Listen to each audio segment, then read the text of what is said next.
selamat sore ibu-ibu yang dikasihi Tuhan. Puji dan syukur kepada Tuhan, kita masih dipertemukan lagi untuk mengadakan ibadah PWAG se-Kabupaten Lumajang, walaupun hanya lewat virtual saja. Saya percaya ibu-ibu semua rindu untuk berbakti di gereja, seperti yang kita lakukan pada waktu-waktu yang lalu. Tetapi karena pandemi yang membuat kita, sehingga kita harus beribadah secara online. Dan pada saat ini adalah ibadah PWAG yang pertama di tahun 2021. Walaupun lewat virtual, saya percaya tidak akan mengurangi semangat kita, sukacita kita untuk mengikuti ibadah, mendengarkan akan sabda firman-Nya. Baiklah Bapak Ibu, Saudara yang dikasihi Tuhan, pasti ada Bapak-Bapak juga yang mengikuti ibadah kita pada sore hari ini. Saya percaya kita semua berbahagia ya pada sore hari ini, apalagi ini masih tahun baru. Mungkin saya masih boleh mengucapkan selamat tahun baru untuk kita semua. Semoga kita tetap sehat, tetap menjaga kesehatan kita, sehingga kita selalu diberkati Tuhan. Yesus begitu mengasihi kita, dan kita juga pasti mengasihi Yesus. Di dalam Yohanes 3 ayat 16 katakan, karena begitu besar kasih Allah akan dunia ini, sehingga ia mengaruniakan anaknya yang tunggal, supaya barang siapa yang percaya kepadanya tidak binasa, melainkan beroleh hidup yang kekal. Bagaimana kita membalas akan kasih Yesus kepada kita? Hal yang paling sederhana yang bisa kita lakukan dengan cara seperti yang kita lakukan pada saat ini. Kita beribadah kepada Tuhan. Kita datang kepada Tuhan. Kita berdoa, membaca Alkitab setiap hari. Sehingga Tuhan akan hadir di dalam kehidupan kita. Baiklah Bapak Ibu yang dikasihi Tuhan, sebelum kita akan mendengarkan puji-pujian, kita tunduk kepala dan kita akan berdoa. Bapa kekal yang berada dalam kerajaan sorga, terpujilah nama-Mu Tuhan. Pada awal tahun ini, kami ibu-ibu PWAG se-Kabupaten Lumajang akan memulaikan dengan ibadah perdana kami Tuhan. Kami mohon Engkau hadir pada saat ini, sehingga ibadah ini dari awal sampai pada akhirnya berjalan sesuai dengan kehendak-Mu. Berkati yang akan mengambil bagian, berkati pendeta yang akan membawakan firman Tuhan, sehingga firman itu bisa bermanfaat bagi kehidupan kerohanian kami. Terima kasih Tuhan, ampunilah segala dosa kami berdoa di dalam nama Tuhan Yesus, Juru Selamat kami. Amin. Baiklah ibu-ibu, kita akan mendengarkan beberapa pujian yang bisa menguatkan iman kita lebih dekat kepada Tuhan.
semoga lagu-lagu pujian yang sudah kita dengarkan bisa mengangkat hati kita lebih dekat kepada Tuhan.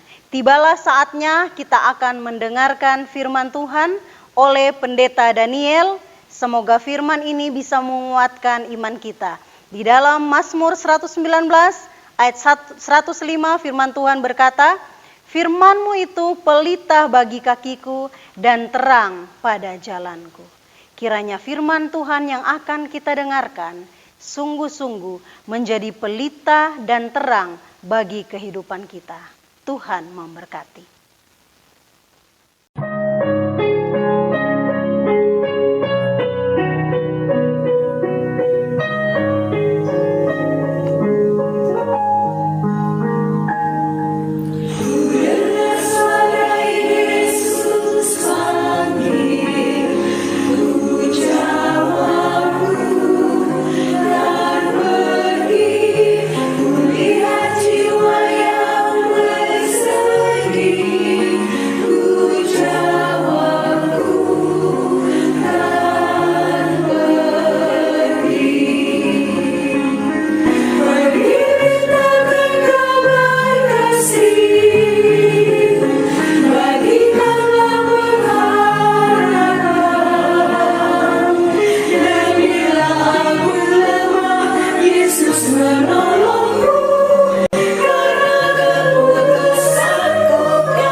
Shalom Bapak Ibu Saudaraku yang kasih dalam Tuhan.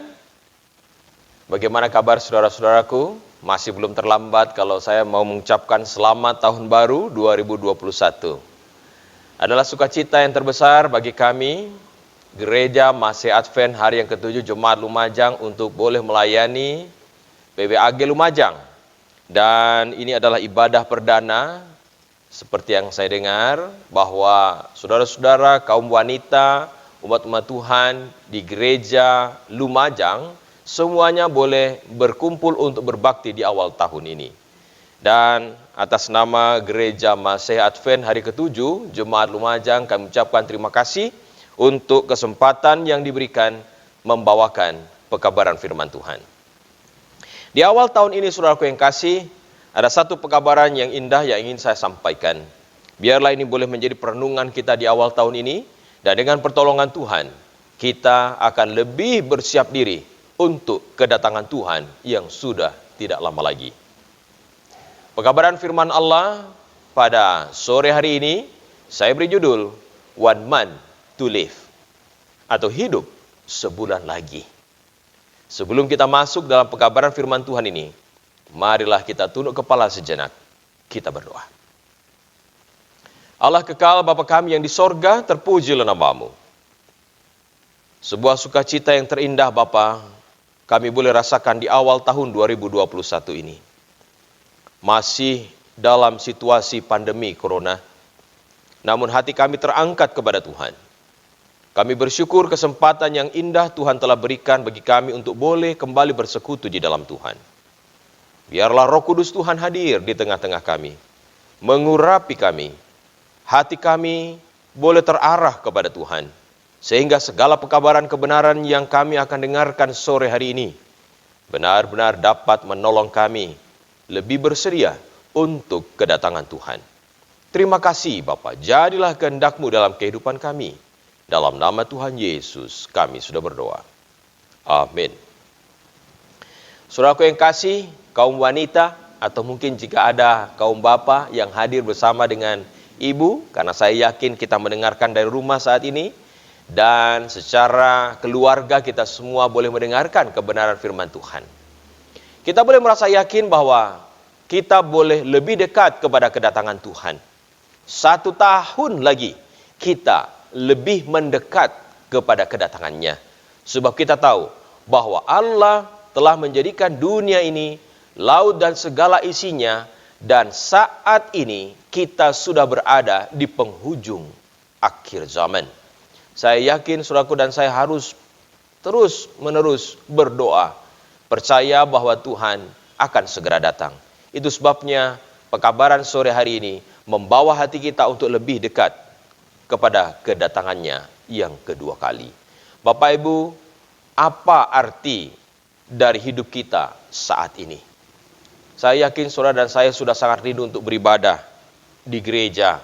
Bagi yang belum sempat beribadah di gereja, kami gereja Advent saudara masih belum dapat beribadah di gereja oleh karena pandemi ini. Jadi ibadah yang kami lakukan sejak dari awal pandemi tahun yang lalu, kami melakukannya secara online. Jadi sore hari ini pun terpaksa kami harus melayani saudara-saudara pun secara online. Saya percaya ini tidak mengurangi semangat kita untuk berbakti, bukan? Nah, pekabaran firman Tuhan sekali lagi saya ulangi, berjudul One Month to Live. Hidup sebulan lagi. Saudaraku yang kasih, beberapa waktu yang lalu masih segar di ingatan kita. Sebuah pesawat Sriwijaya Air jatuh di laut. Semua penumpangnya meninggal. Ada beberapa kesaksian yang beredar di media sosial bahwa ada beberapa orang ataupun keluarga yang lolos dari maut. Ketika mereka tidak jadi naik pesawat ini, mereka sangat bersyukur kepada Tuhan oleh karena beberapa halangan yang terjadi sehingga mereka tidak turut menjadi korban. Terlepas dari semuanya itu, saudaraku yang kasih, mungkin kita berpikir bahwa saat ini kita boleh lolos dari kematian, tetapi tidak ada seorang pun yang kebal terhadap kematian. Sebab satu saat nanti kita semua harus berkalang tanah. Bapak Ibu, saat ini juga di negara kita, sementara akan digerakkan atau akan dilaksanakan vaksinasi massal se-Indonesia yang akan dimulaikan oleh Bapak Presiden kita, Bapak Joko Widodo. Karena sekarang ini, saudaraku perhatikan, begitu banyak korban dari pandemi COVID-19 ini. Dan saat ini saudaraku, saya tidak tahu bagaimana kondisi terakhir di Lumajang, tetapi yang jelas hampir semua daerah di Pulau Jawa ini berzona merah. Nah saudaraku yang kasih dalam Tuhan, saya ingin menyaksikan satu peristiwa sedikit yang terjadi di antara saudara-saudara kami di Surabaya.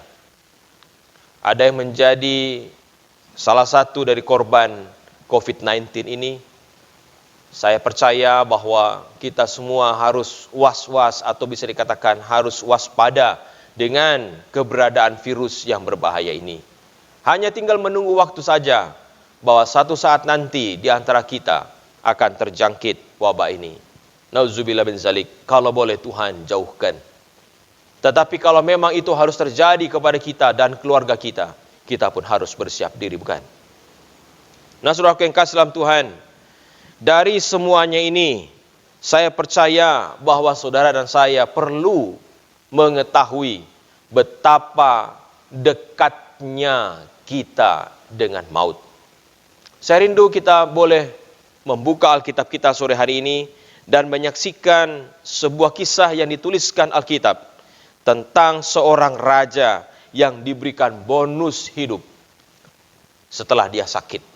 Mari kita buka Alkitab kita saudara di dalam buku 2 Raja-Raja pasal 20 ayat 1, 5 dan 6 bagian A. Demikian firman Tuhan.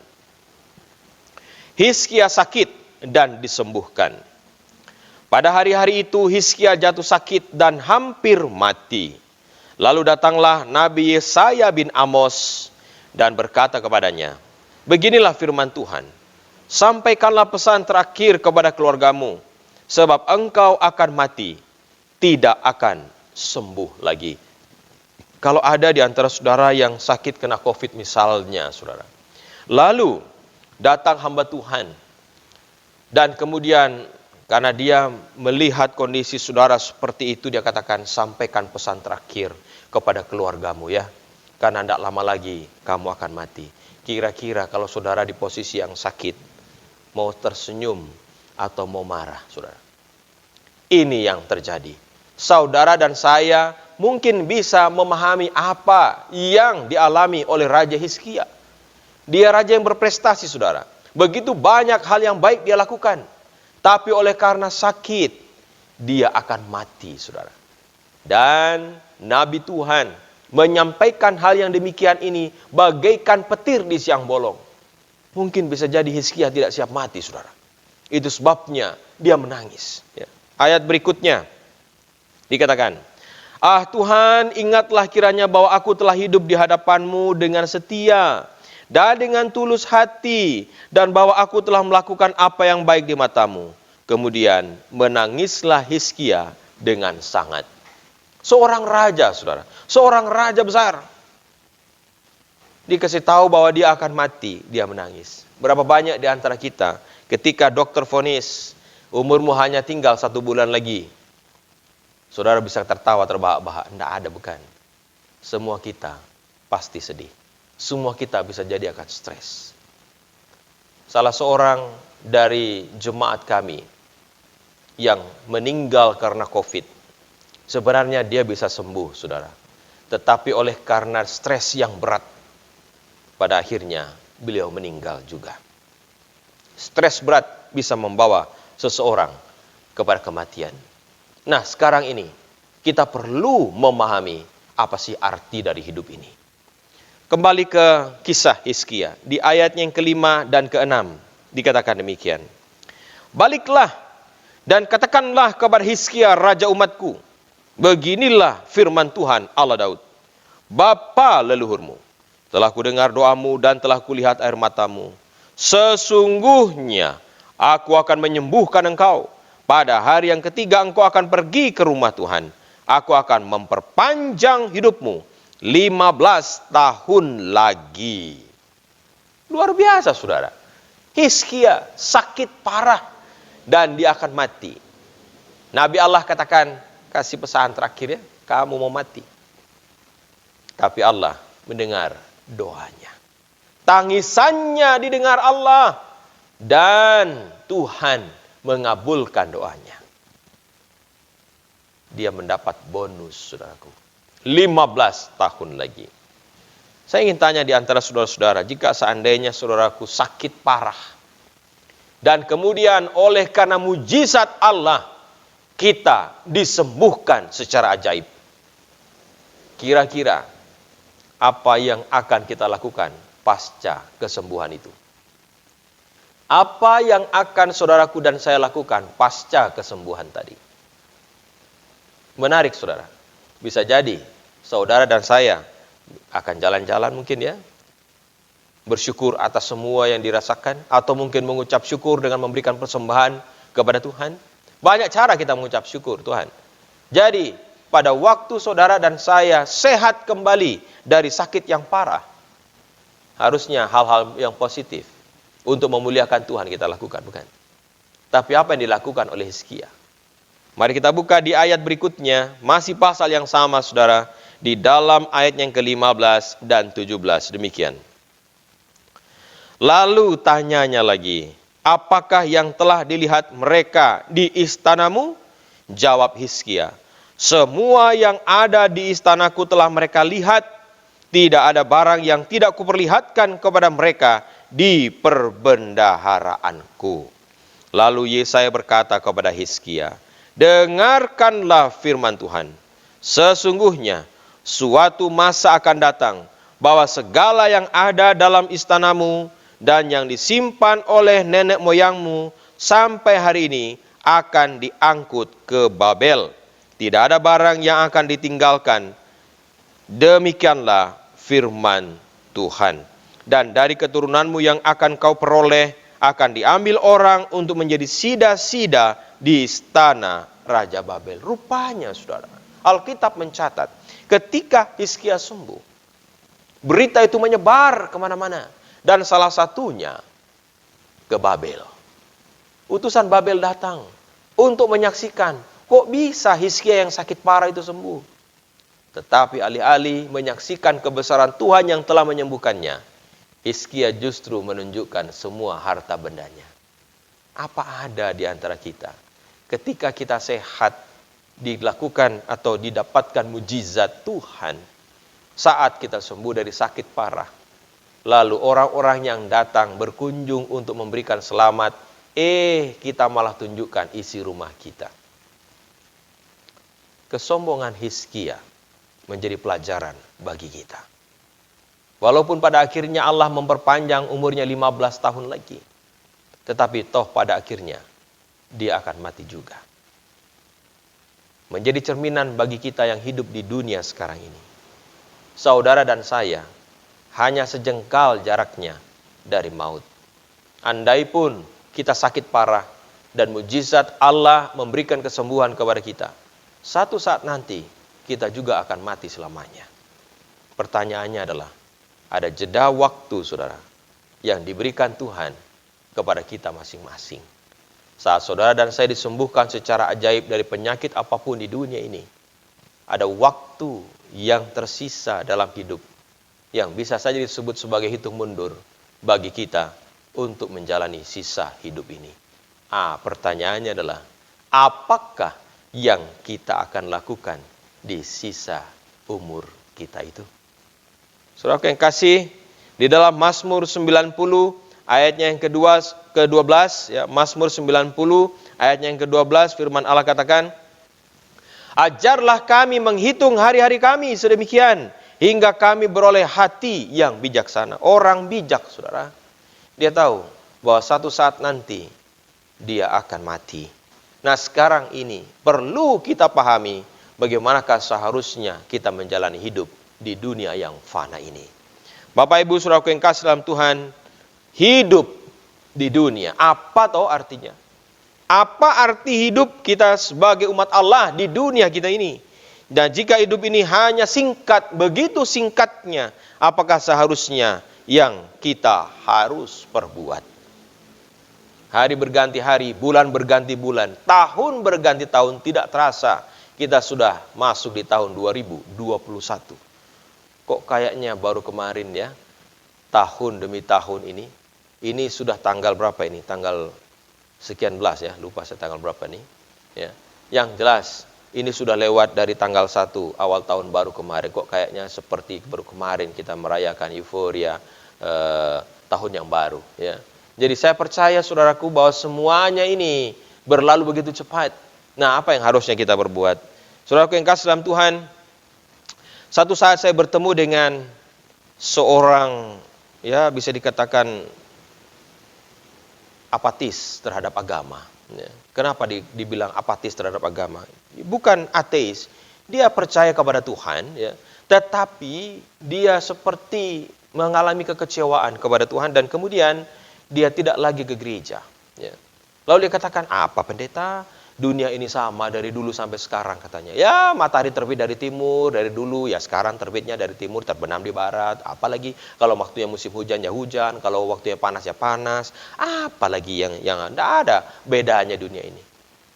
Setelah saya merenung sejenak, saya katakan, ada Pak. Saya bilang, masa Bapak tidak sadar itu? Saya bilang, kira-kira 20 tahun lalu Bapak masih berambut tidak? Saya bilang. Oh, banyak pendeta katanya. Banyak rambut saya waktu itu.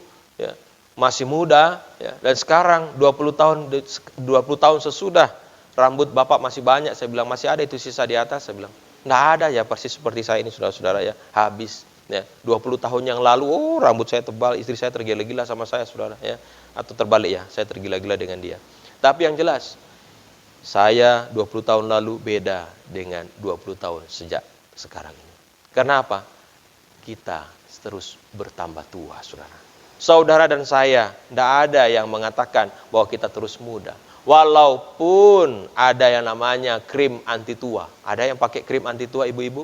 Ya. Ada di antara ibu-ibu ya, selalu rajin ke salon barangkali, lalu poles sana, poles sini, dan ibu-ibu dapatkan ya kecerahan wajah yang sama dengan anak-anak muda umur 20-an. Ada? Saya percaya ya, saudara-saudara yang rajin ke salon bisa membuat apa? Membuat wajah ibu-ibu ini sangat apa? Sangat cerah, saudara. Ya, tetapi saya sadari kalau saya melihat di kaca dulu tidak ada yang namanya apa? yang namanya mengkilat di atas ini tidak ada, saudara ya. Banyak rambutnya, ya tidak ada yang putih-putih ini, tidak ada saudara, semuanya hitam. Tapi sekarang, lewat dari 20 tahun yang lalu, rambut saya sudah habis ya, dan sudah banyak yang putih. Ini menunjukkan bahwa kita semakin tua. Bisa dikatakan saat kita ini menghitung mundur usia kita lebih dekat kepada kematian. Tidak ada yang bisa menyangkal itu. Makanya saya katakan kepada Bapak yang saya kenal tadi, saya katakan, Om jangan pernah lupa bahwa kita ini berubah. Berubah apanya? Berubah semakin menjadi tua. Jadi siap-siaplah untuk bertemu penciptamu, saya bilang. Saudaraku yang kasih dalam Tuhan, jika seorang berpikir bahwa hidup ini tidak ada perubahannya, hidup ini sama saja dari dulu sampai sekarang, dia harus bercermin diri sekali lagi bahwa kehidupan ini satu saat akan berakhir. Kalau orang berpikir seperti Om yang saya ketemu tadi, saudaraku yang kasih, dia hanya hidup untuk hari ini, tidak untuk hari esok. Coba saudaraku renungkan, apa yang kita kerjakan setiap hari? Saat saudaraku bangun pagi, berdoa, membaca Alkitab, lalu apa yang saudaraku lakukan? Bagi anak-anak sekolah berangkat sekolah, bagi yang bekerja berangkat kerja, ya. Ibu-ibu yang di rumah barangkali yang bukan wanita karir, ya mengerjakan pekerjaan harian di rumah, ya. Nah, sesudah itu malam menjelang, suami pulang, anak-anak sudah kelar sekolahnya, istirahat malam, ya. Tidur nyenyak, besok pagi bangun lagi pagi, dan berulang rutinitas seperti itu, saudara, setiap hari, bertahun-tahun. Ya. Hanya mungkin ada sedikit perubahan dari rutinitas yang ada. Pertanyaannya adalah, terus sampai kapan? Kalau waktunya sudah habis, kita semua akan kembali kepada pencipta kita. Nah, saudaraku, manusia hidup sekarang ini hanya untuk menjalani rutinitas harian. Rutinitas yang setiap hari dilakukan tanpa kita menyadari bahwa satu saat rutinitas itu akan berakhir. Bapak Ibu saudaraku yang kasih, apa sebenarnya yang harus kita tanyakan di dalam diri kita? Pertanyaan penting yang harus ditanyakan adalah, ya Allah, ya Tuhan kami, untuk apakah Engkau menjadikanku hidup di dunia ini? Oh, ini penting, saudara. Karena ada banyak orang yang tidak menyadari untuk apa dia diciptakan Tuhan. Ada orang yang menyesali kelahirannya. Ada orang yang tidak tahu apa maksud Tuhan menjadikan dia di dalam hidupnya. Tetapi saat ini, kita harus sadar dan terus menanyakan dalam diri kita, apa maksud dan rencana Tuhan dalam hidupku. Kalau hidup hanya terfokus kepada tujuan untuk memenuhi kebutuhan hidup di dunia ini, jadinya seperti Bapak tadi.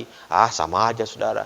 Dari dulu sampai sekarang matahari terbit di timur, terbenam di barat. Tidak ada bedanya. Dan inilah yang membuat kita apatis, sehingga kita tidak melihat rencana Tuhan dalam hidup kita masing-masing. Bapak Ibu saudara yang dalam Tuhan, mari kita coba renungkan bersama. Bapak Ibu pernah ada yang mengenal tempat pemujaan di Gunung Kawi, di daerah Malang, saudaraku? Saya pernah bertugas di Malang, ya, dan satu kali saya penasaran melihat, karena tempat tugas kami di daerah Gunung Kawi, dekat dengan pesanggerahan ini, ya, ataupun tempat pemujaan ini, saya lewat dan kemudian saya coba mampir, saudaraku. Ketika saya masuk ke tempat ini, ya menarik sekali, ada banyak orang, ya. Kalau di waktu-waktu tertentu itu bisa ribuan, saudaraku. Tempat parkirnya luas sekali bagi saudara-saudara yang pernah ke sana, ya. Lalu di dalam itu ada patung Dewi Kuan Im, ada lilin-lilin yang besar, ada juga tempat-tempat, ya, yang bisa dikatakan untuk mencari sesuatu, saudaraku. Ya, tidak lain tidak bukan, sebenarnya itu adalah sebuah makam. Nah, bagi saudara-saudara yang pernah ke sana akan bisa mengetahui ini. Apa yang dicari, saudaraku? Apa yang dicari? Ya, biasanya yang datang ke sana adalah mereka yang mencari penglaris untuk usaha mereka, untuk dagangan mereka. Tidak lain dan tidak bukan, hanya materi saja yang dicari. Beberapa waktu yang lalu saya pulang kampung, saudara, dan saya bertemu dengan adik saya. Saya bertanya, masih ingat dengan ibu ini, ya. Ini anggota gereja beberapa puluh tahun yang lalu ketika saya masih kanak-kanak, masih remaja di gereja tersebut. Dan dia katakan, oh, dia sudah hendak bergereja lagi. Oh, kenapa? Dia sudah masuk di satu tempat peribadatan yang lain. Loh, kenapa? Saya bilang, kalau meminta sama Tuhan Yesus lama katanya. Tapi kalau saya minta di situ cepat. Masa? Saya bilang, iya. Akhirnya dia tidak ke gereja lagi. Ya. Dia datang ke tempat ini, ya, ke tempat pemujaan ini. Dan usahanya laris manis, saudara. Oh Tuhan, saya mendengar itu rasa sangat susah. Ya.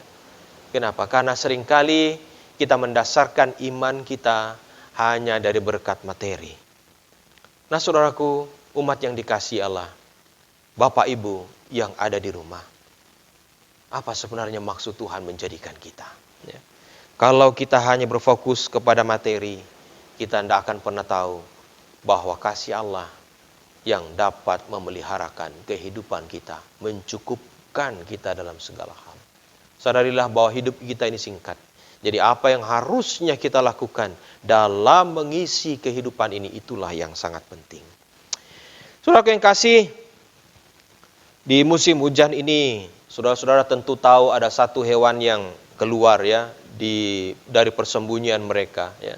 Saudaraku tahu laron. Laron ini adalah hewan bersayap ya, yang berasal dari rayap yang kemudian bermutasi atau apalah namanya ya, menjadi hewan laron ini.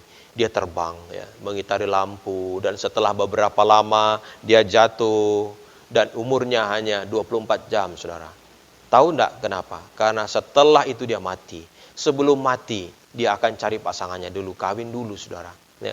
Nah setelah itu dia menghasilkan keturunan terus mati.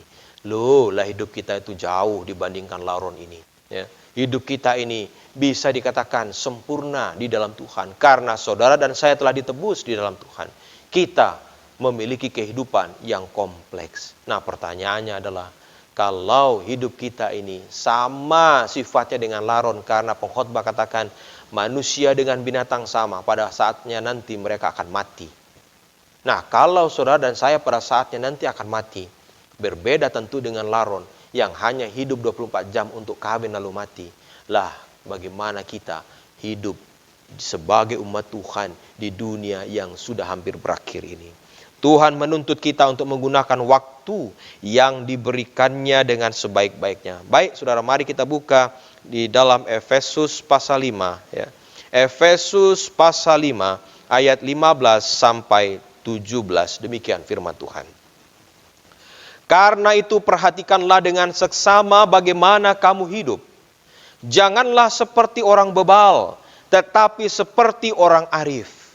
Pergunakanlah waktu yang ada, karena hari-hari ini adalah jahat. Sebab itu janganlah kamu bodoh, tetapi usahakanlah supaya kamu mengerti kehendak Tuhan. Firman Tuhan dengan jelas tadi katakan, pergunakan waktu yang ada. Saya katakan tadi, kalau seandainya kita hidup ini tahu bahwa kita ini seperti jam hitung mundur, berapa lama lagi detik itu akan berjalan, sampai pada akhirnya detik itu berakhir. Tuhan katakan, jangan seperti orang bebal, jangan seperti orang bodoh, karena orang-orang yang demikian hanya menjalani hidup untuk kesenangan. Nah saudaraku yang kasih dalam Tuhan, para ibu, bahkan juga mungkin ada bapak di rumah yang mendampingi ibu. Firman Tuhan katakan, perhatikan dengan seksama bagaimana kamu hidup. Perhatikan dengan seksama bagaimana kita menjalani hidup ini. Ini yang paling penting. Maka dikatakan tadi, jangan seperti orang bebal, jangan seperti orang bodoh. Kehendak Tuhan adalah agar kita boleh bersiap diri untuk kedatangannya yang kedua kali. Di dalam buku 3 Yohanes pasal 1 ayat 3 dan 4 dikatakan demikian. 3 Yohanes 1 ayat 3 dan 4 demikian. Sebab aku sangat bersuka cita ketika beberapa saudara datang dan memberi kesaksian tentang hidupmu dalam kebenaran. Sebab memang engkau hidup dalam kebenaran. Ayat 4. Bagiku tidak ada sukacita yang lebih besar daripada mendengar bahwa anak-anakku hidup dalam kebenaran. Inilah yang dikehendaki Tuhan, saudara. Hidup dalam kebenaran. Nah, apa lagi bedanya? Kalau saudara dan saya mengaku sebagai umat Allah, maka biarlah kita hidup betul-betul mencerminkan iman dan keyakinan kita. Apa yang dilihat orang luar yang tidak mengenal Allah, yang tidak mengenal kebenaran ini? Saudara dan saya adalah orang-orang yang mengaku memiliki terang yang besar. Dan firman Tuhan katakan terang itu harus dipancarkan kepada orang lain. Makanya dikatakan tadi, tidak ada sukacita yang lebih besar daripada mendengar bahwa anak-anakku hidup dalam kebenaran. Nah, hidup dalam kebenaran inilah yang kita harus praktekkan sekarang ini. Jangan hanya kita belajar firman Tuhan, datang ke gereja, tetapi tidak ada praktiknya. Tunjukkanlah kepada dunia bahwa saudara dan saya adalah benar-benar umat Tuhan yang sejati.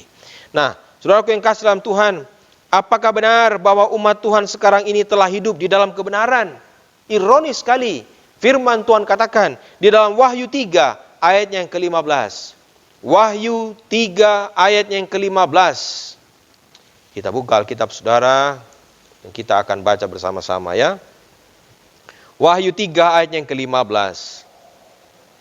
Aku tahu segala pekerjaanmu, engkau tidak dingin dan tidak panas. Alangkah baiknya jika engkau dingin atau panas. Firman Tuhan katakan bahwa kita ini suam kuku, saudara. Oh, menarik ini.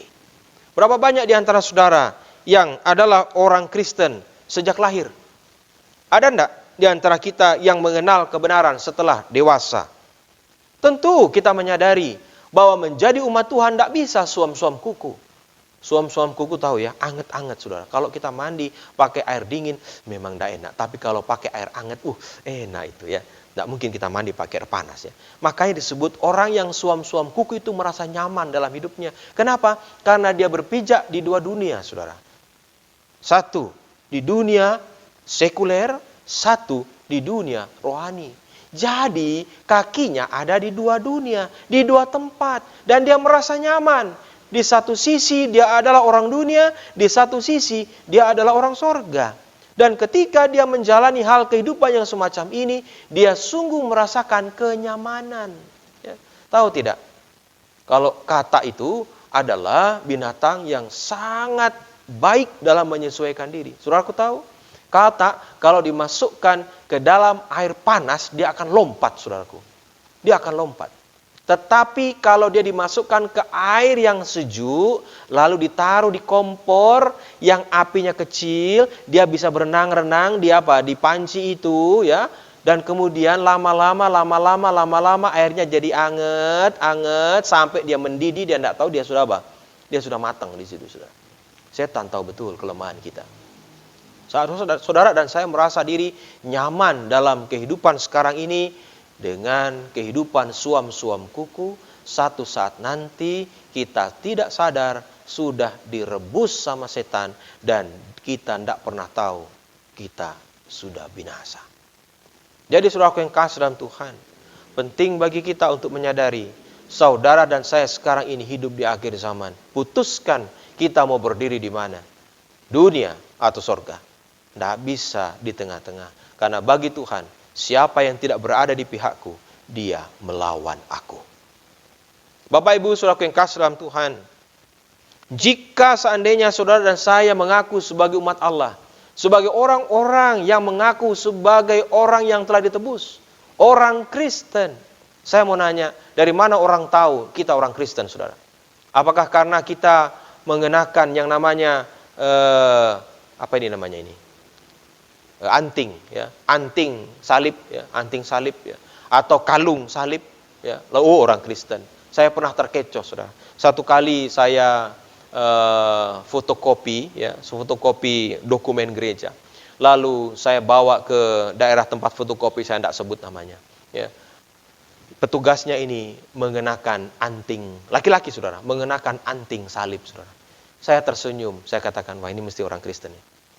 Lalu saya tanya, Mas, gereja di mana? Saya bilang, apa Pak? Katanya, Masnya ini gereja di mana? Maksudnya, Mas ini Kristen toh? Oh enggak, saya Islam katanya. Loh, bener Mas Islam? Iya Islam. Lah kok pakai anting mas, pakai anting apa namanya tadi saya bilang anting salib mas.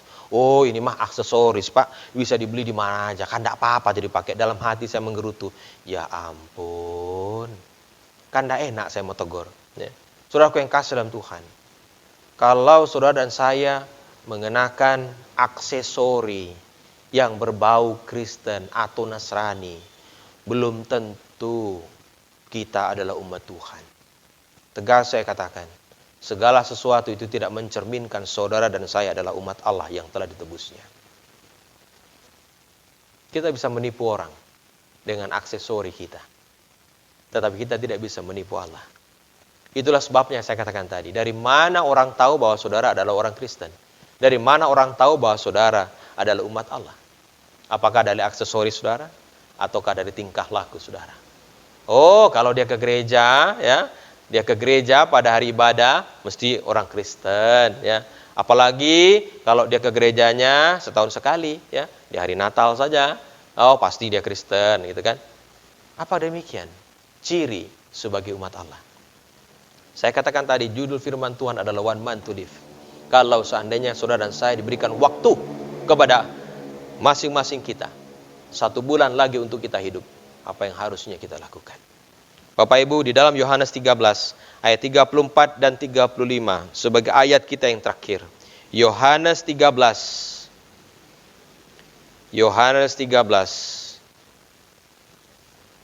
ayat 34 dan 35 ya. Demikian firman Tuhan. Aku memberikan perintah baru kepada kamu, yaitu supaya kamu saling mengasihi, sama seperti aku telah mengasihi kamu, demikian pula kamu harus saling mengasihi. Dengan demikian semua orang akan tahu bahwa kamu adalah murid-muridku, yaitu jikalau kamu saling mengasihi. Jadi, tanda bahwa saudara dan saya adalah umat Allah adalah jika kita mengasihi orang lain. Menarik, saudara. Bagaimana kita mengasihi orang lain? Saudara dan saya disebutkan tadi, jika kita adalah murid-murid Yesus, maka kita akan menunjukkan kasih kepada orang lain. Nah, saudaraku, perbuatan kasihlah yang dimaksudkan, bukan perkataan tok mengasihi. Tuhan mau supaya kita tunjukkan kasih kepada siapapun yang ada di sekitar kita. Oh, ini menarik, saudara. Sekarang ini dunia digital, saudaraku, dunia medsos. Ya.